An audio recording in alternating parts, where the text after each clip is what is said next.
ئەفەرمێ جاری وا هەیە کەسێک ماڵی کەسێکی تر وێرانەکە بەهۆی سحرەوە. من حەزەکەم کەمێک لەسەر ئەو بابەتە بوەستم،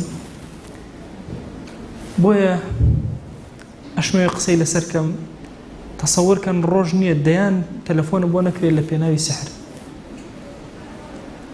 لەوە چێت تۆ بەلاتەوە سیر بێ بڵێ چۆن یانی، چونکە ئێمە موسڵمان بە خەیاڵیشمانە نایە زوڵم لە کەسێکی بەرامبەرکەن سحری لێ بکەین، بەڵام بڕواکەی چەندی ماڵ وێران ئەبێ بە سەبەبی سحرەوە.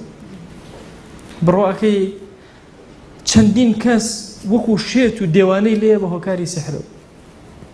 تەمان ساحران بە تەواوی شوولیان لێ هەڵکێشاوە، حکوومەتیش بە تەواوی دەرگای بۆ کردوونەتەوە و ئیشی مخابەڕاتی زۆر ئیشی تریشیان پێ ئەکرێ ئێستا. بۆیە زەمینەیەکی زۆر لەبار لە کوردستانە هەیە بۆ بابەتی سحر و ساحران و گێلێکی زۆری خەڵکی شەیە لە سحر و ساحران. هەرچەندە من زۆری نێ و سحرانەی کە سێریان ئەەکەم سێرەکەم شکر بۆ خوا ساحرەکانی کوردستان جاهلن، سحرەکانیان بە غەڵەت ئەنووسن. خۆ ئەگەر بە دەقیقی بیان نووسیایە و تەواوی وردەکاریەکانی سحریان بزانیایە، کێشەی زۆر زۆر گەورەتر لە ئێستا دروست ئەبوو، مەشاکیلی زۆر گەورەتر لە ئێستا پیا ئەبوو. بۆیە ئەبێ کەسی موسڵمان زۆر هوشیار بێ. وەڵڵاهی چوویتە لای ساحرێک بەس بەچوون بۆ لای تەواو ئیمانت پێهێناوە، ئیمانت پێ نەهێناوە، کافر بووی بە ئومەتی پێغەمبەری خوا صلی الله عليه و آله وسلم. بۆیە کەسی ئیماندار یعنی بەس بە مجەڕەدی تەصدیقیان ئینسان لە دین دەرەچێت. بۆیە لە ڕیوایەتەکە فەرموویە یەکێک لە گوناها زۆر کەبیرەکان ئیتیان و سەحەڕە، یعنی ئەوەیە کە ئینسان بچێتە لای ساحرەکان بەس بە مجەڕەدی سەردانیکردنیان، ئەی تەصدیقکردنیان، ئەی بڕوا پێبوونیان، ئەی ئاعتیماد خستنە سەریان، ئەی کردنی سحرەکە. بۆیە لە شەریعەتی ئیسلامیە حکمی ساحر کوشتنە. بۆچی حکمی ساحر کوشتنە؟ چونکە ساحر ئەبێتە سەبەبی قەتڵی ناس، لەوە چێ بەهۆی سحرێکەوە عائلەیەک تێک بدە، ئافرەتێ بکوژرێ، پیاوێ بکوژرێ. بۆیە لە شەریعەتە حکمی بۆ دانراوە بە کوشتن. حتى لە هەندێک ڕیوایەتە ئەفەرمێ لە ناوەڕاستە ئەکرێ بە دوولەتەوە، لە هەندێک مەذاهیبە ڕەئیان ئەو هەیە. بۆ چونکە ئەوەندە حکمێکی قورسی لەسەر دانراوە.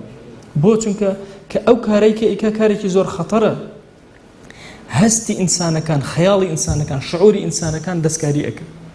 و ئینسان خۆی گەورە لە دوو شتە ئازادی ڕەهای داوەتی: خەیاڵت ئازادی، قسەکردنت ئازادی.